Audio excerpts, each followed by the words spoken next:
Since I was quite young, I was involved in making things. I was kind of a shy child, I think, and found that I wasn't so interested in sports and some of the other things that my children my age were interested in. But at about age 12 or so, I became interested in the shop that I had downstairs. My father had a little shop where he made things and had some simple tools, and I became very interested in making a table or a chair or some simple kind of item for the house, and I found that I just enjoyed it and spent a lot of time doing that.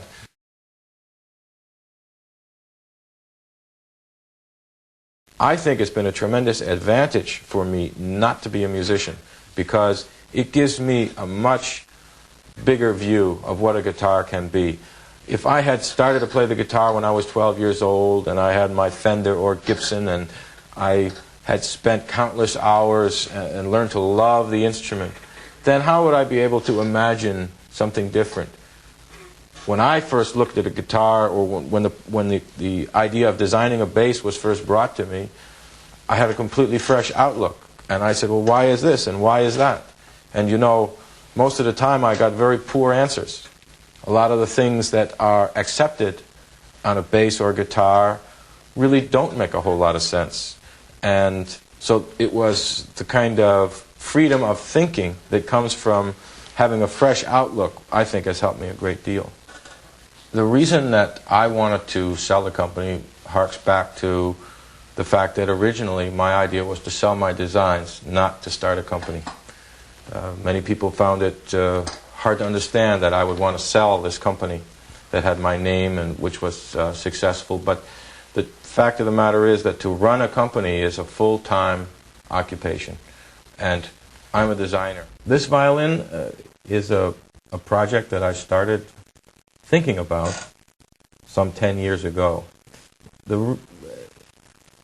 After I became involved in guitars, I began to think about other instruments and try to understand how they worked. And one of the questions I had is, why were electric violins so unpopular?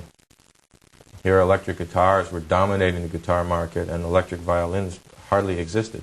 There are a lot of violin players in the world. It's not an obscure instrument. It's second only in popularity, I believe, to the guitar.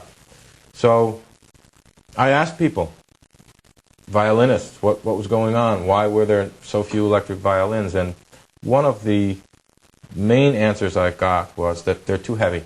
They're uncomfortable to play. They don't feel good.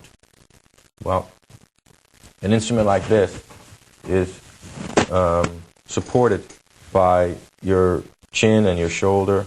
The weight and the balance are extremely important.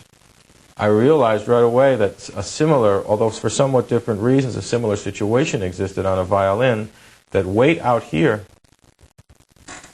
is weight which is cantilevered and which causes a lot more force down on your shoulder than weight which is carried back close to your neck. So I just felt that a headless violin made a certain kind of intrinsic sense. So I always had it in my mind that I wanted to make an electric violin. I wouldn't have made this if I was still managing the business at Steinberger Sound. I would not have had time. But actually this project was something I could really get going on after I sold the business and other people began to worry about the sales and the finances and so on. So what I did was I developed a tuning system that was very compact and lightweight, and altogether a violin should be very lightweight. A tuning system at the bridge end, so whatever weight it did carry was carried further back. The neck is graphite. This piece here, which really mimics the shape of a violin, and the reason for that is that violin players are used to encountering this, and that's their reference point for playing. So this is an imitation of a violin body where your hand contacts it, but it's easily removable with a single screw, so that it's also possible to access the entire neck, which is something I'm very interested in doing, which is making electric instruments that take full advantage of what an electric instrument could be.